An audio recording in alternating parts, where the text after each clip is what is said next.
Magandang araw sa inyo. Karera Tips, October 3, 2025, Friday. Race 1, 3-year-old and above maiden race. Distance 1,400 meters na merong 11 entries but 10 in betting option. Start ito ng winner take all, races 1 to 7. Dito sa race 1, pamprimera ko yung entry number 1. Gracefully True sakay ni Pabs Cabalejo. Noong September 13, nag-barrier yan. Gumawa ng 114.2 sa 1-2. At panigundo ko yung entry number 11, Super Pinay sakay ni MB Pilapil. Yung kabayo na yan, nag-improve na yan sa kanyang takbo. At baka mag-umento pa yan, kaya panigundo ko yan. Kaya dito sa race 1, pamprimera 1, Gracefully True. Panigundo 11, Super Pinay. Race 2, Pilo Coordinating Base Class 4, 42 to 56 split. Distance 1,400 meters na merong 9 entries. Start ito ng Pick 6, races 2 to 7. Dito sa race 2, pamprimera ko yung entry number 5, Paddington, sakay ni John Alvin Guse. May magandang tinakbo yan si Paddington.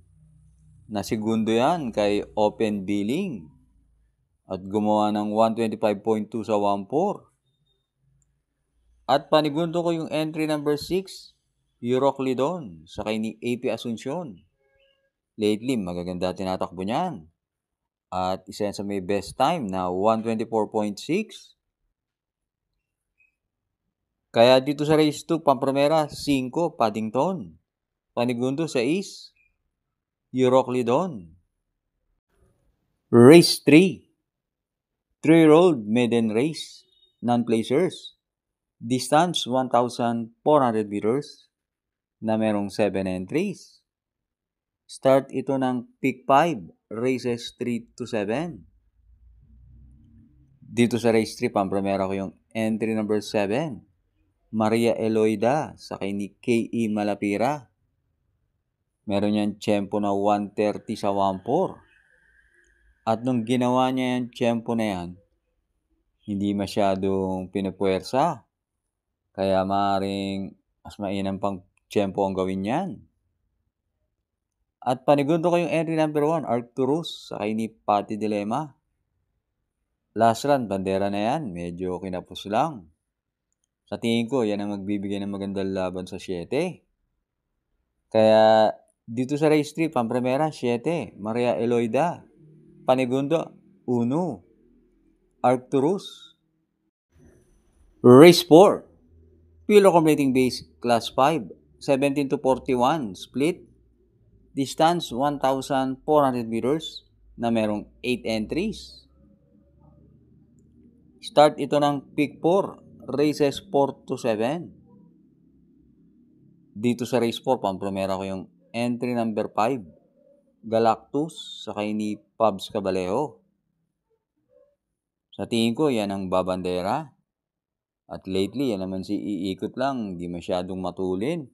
Kaya maaring solo eri si Galactus, kaya pamprimera ko yan.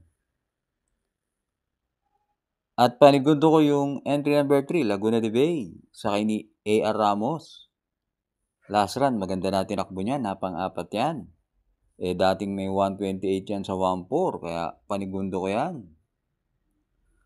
At pantersero ko yung Deremate na entry number 7, Bumabaga, sakay ni CM Pilapil. Yan naman si Bumabaga, merong 129.2. Kaya dito sa race 4, pamprimera 5, Galactus. Panigundo 3, Laguna de Bay. Pantersero 7, Bumabaga. Binabati ko nga pala ang ating mga members. Good luck and happy racing sa inyo. Race 5 na tayo. Pilo Coordinating Base Class 5, 17 to 41 split. Distance 1,400 meters na merong 9 entries. Start ito na huling DD1, races 5 to 7. Dito sa race 5, pampremera ko yung entry number 9, Queen Margot, sakay ni JB Guerra. Yan si Queen Margot, merong 129.8 sa 1-4. At maganda ang numero niya, makakapwesto agad yan. At panigundo ko yung entry number 6, Potential, sakay ni Patty Dilema. Mahirap iwanan yung kabayo na yan. Pag inilaban yan, mananalo yan dahil sa baba ng laban. Kaya dito sa race 5, pampremera 9, Queen Margot. Panigundo 6, Potential. Last double na tayo, race 6. Pure accommodating base, class 4. 42 to 56 split. Distance 1,400 meters na merong 12 entries but 11 in betting option. Dito sa race 6, pampremera ko yung entry number 10, Easy Way. Sakay ni Jan Alvin Guse. Gama yan ni Jan Alvin. At yan si Easy Way, merong 125.4. At panigundo ko yung entry number 5, Bid for Fame. Sakay ni AP Nabarosa. Kung sakaling magbakbakan yung 9 at G's, pwedeng yan na makakuha ng panalo. At pantersero ko yung entry number 8, Agent Romanov, sakay ni JT Pabilik. Deremate yan. At sa tingin ko, magandang dehado yan. Kaya dito sa race 6, pampremera, G's Easy Way. Panigundo, 5, Bid for Fame. Pantersero, 8, Agent Romanov. Last race na tayo, race 7.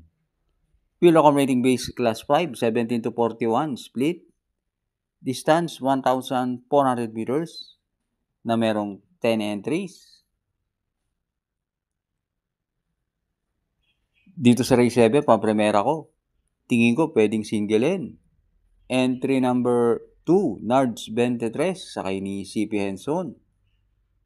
Turans ako, gumawa yan ng 128.2 sa 1-4. At Lasra naman, sa isang mabigat na laban, gumawa yan ng 127.6. Kaya pampremera ko yan. At panigundo ko yung entry number 5, Imperial Queen, sakay ni MVP Lapil. Kung sakaling magkalokohan, sa tingin ko si Imperial Queen ang pwedeng makakuha ng panalo. Meron yan 128.2 sa 1-4. Kaya dito sa race 7, pampremera 2, Nards 23. Panigundo 5, Imperial Queen. Thanks for watching. Lalong-lalo na sa mga laging nakasubaybay. Good luck and happy racing!